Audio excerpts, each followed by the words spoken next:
Hi there, I'm Heather. I'm a board member at the Overberg Crane Group. And today I'm joined by Kevin Shaw. He's an ornithologist at CapeNature. And Kevin is also on the board of the Overberg Crane Group. And the idea is to have a little chat about Cape vultures and really share what is a success story in a time when there was a lot of bad news doing the round, certainly around Cape vultures. It's nice maybe just to talk about something positive, to give a good news story. Kevin, firstly, thank you so much for joining me. It's really nice to have you here. Perhaps you just want to say, in a sentence, why is the Overberg Crane Group something obviously that is very focused on blue cranes chatting about Cape vultures? What's the link? Well, yeah, thank you, Heather. Thank you for inviting me. The Overberg Crane Group has been going for as long as I can remember. I mean, I started in 1994, I think it was, with the Crane Group, and I think they were going long before that. And we've always been working with blue cranes and things like that. And a couple of years ago, I think it was about 2016 odd, we had a re-look at our strategies and our objectives, and we just realized that we cannot just focus on a single species. And we started looking at other species in that area. Cape vultures is one of them, and then we have the other interesting species like the southern black coran that has been dealt with by the SMA in the Overberg region. And then the other little company, BioNerds, they very interested in looking at African grass owl. So we are expanding into other areas of conservation as well. Kevin, if we zoom into vultures specifically, we chatted briefly, or you sent me some information before around Cape vultures, and obviously, vultures in general, vultures in Africa are very persecuted species. Maybe give us a bit of background as to the threats that are facing vultures. Well, it's actually quite interesting if you look at the threats of to vultures over the years, how it has changed. So historically, you would have looked at things like food shortage, with the disappearance of the large game and things like it in most parts of Africa. Obviously, the vultures disappeared. Habitat loss as we started planting up areas, as we started changing natural areas to urban areas and things like that, planting them under pines and things like that. So obviously habitat loss did play a role. And that did cause an initial decline. Then it was sort of leveled out, one would say. But what happened now is there's a lot of other threats that are coming in. Poisoning is one. The threats to the birds in terms of electrocutions and collisions. So yes, those are the basic ones at the moment that we are struggling with. And if we look at just generally in Africa, we've got 11 species of vulture in Africa, and 7 of those are threatened. All the populations of those 7 are on the decline.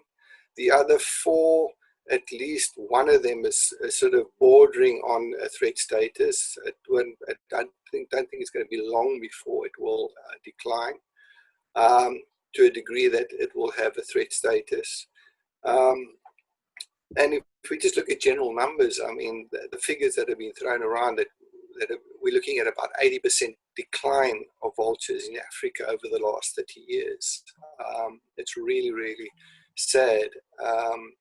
Something like the white-backed vulture, when I started in 1995, that species was the most abundant vulture species in Africa. We're looking at a decline of 90% already. It's say 1995, yes, it was least concern in 1995.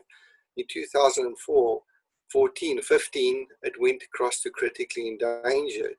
In terms of the threats, it also depends on the area where you are. So poisoning in the Western Cape is not a serious threat. We have the problems that we have with threats in the Western Cape, around the Potberg area, is mostly to do with electrocutions and collisions. So they're flying into power lines and things like that. It is possible that they are picking up small amounts of agrochemicals, because they do feed on sheep carcasses and things like that, and obviously farmers dip their sheep and things like that. So we do get cases where we like to call them weak birds. We're not really 100% certain what is the story. We just find that sometimes the birds come down, they are on the ground, they can't take off. We take them in, we treat them, give them food, and then release them back into the habitat again. What is the population at the moment of Cape vultures? The population of Overberg at the moment is just over 300 odd birds. When I started in 1995, when I took over from the Scots, started monitoring the birds then, the population was about 40. Really? So yes, so it has increased substantially. We're very happy about that. And so from that point of view, it's great. What do you think, if we look at, I mean, this is now a conservation success story. What do you think is the reason for the turnaround? If we say a couple of short decades ago, we were looking at 40 birds.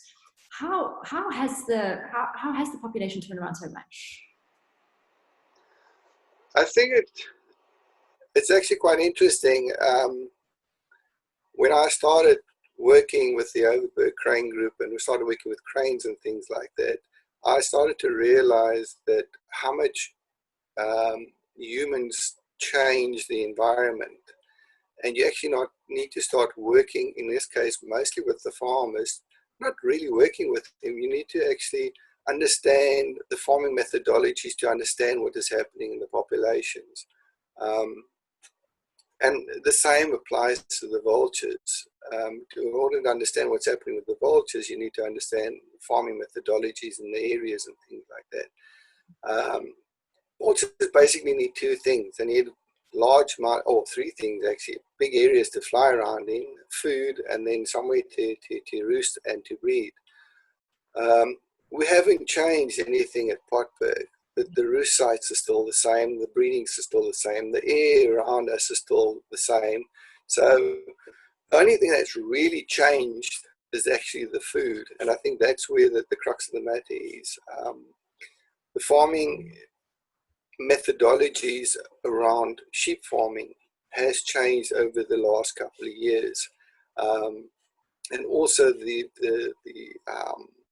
I think the people around Potberg, the landowners around Potberg, have really sort of got to grips and come and started to leave carcasses out instead of burying carcasses, which was a historical thing that they used to do.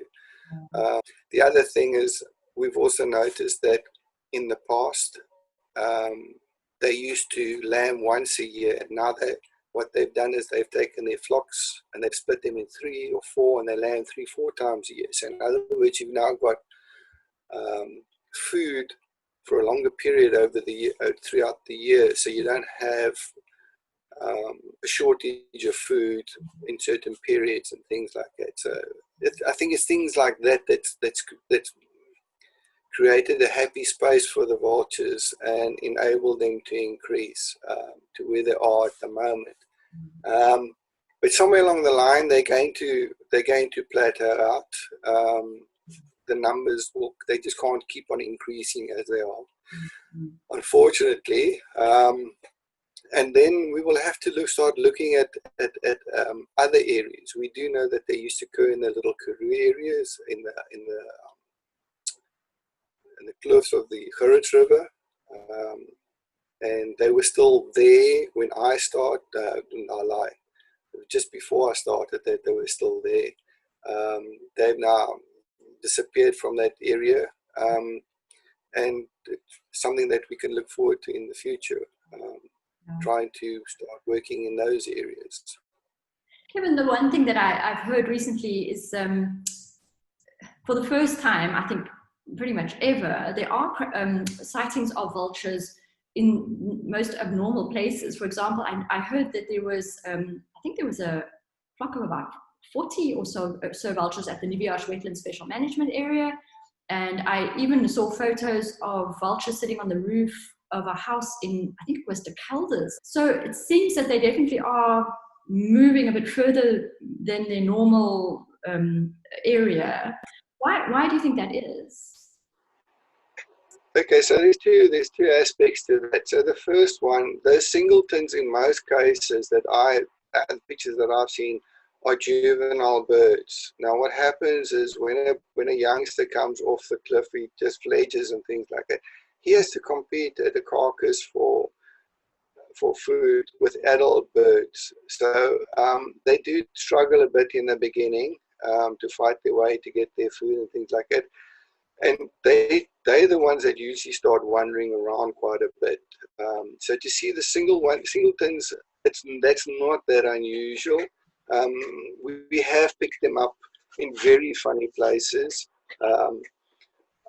Potberg, Porterville, and those areas that far away. Caledon, we've had. You've mentioned the Kelders. That's actually quite interesting because there are quite a few records from that area. They all seem to be going to the coast. Why? I've got no idea.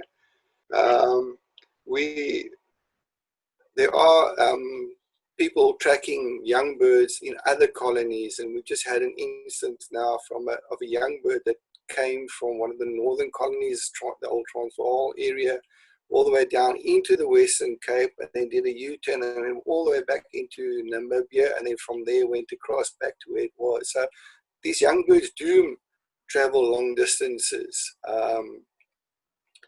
They just must probably just try to look for a better place to find food and things like that. What is unusual are those large numbers. You mentioned the 40-odd birds in the SMA. There was last year about 24 birds sitting in the George airport. And that's interesting. And it's unclear as to why those birds are moving those distances. It is possibly that they're looking for food. Vultures can move long distances. They're very energy efficient when it comes to flight. They don't fly. They just pick up a thermal and then they glide basically. So they don't use a lot of energy and they are able to move long distances. And in the non-breeding season, the adults are not bound to the colony. They can then move around a bit wider if there is a shortage of food around the colony. We're hoping that we should have actually started, but because of lockdown we haven't got around to it, to fit satellite tracking devices to our vultures. I think Potberg is one of the last colonies that we've done something like this. In all the northern colonies, they have done something similar, just to see how the birds are using the landscape. The last tracking that was done in Potberg was an old system, a single bird, and from that we sort of worked out that they don't forage further than 30 kilometers. But that was when the colony was about 40 strong. We suspect that they might be moving further afield now that the colony is slightly bigger.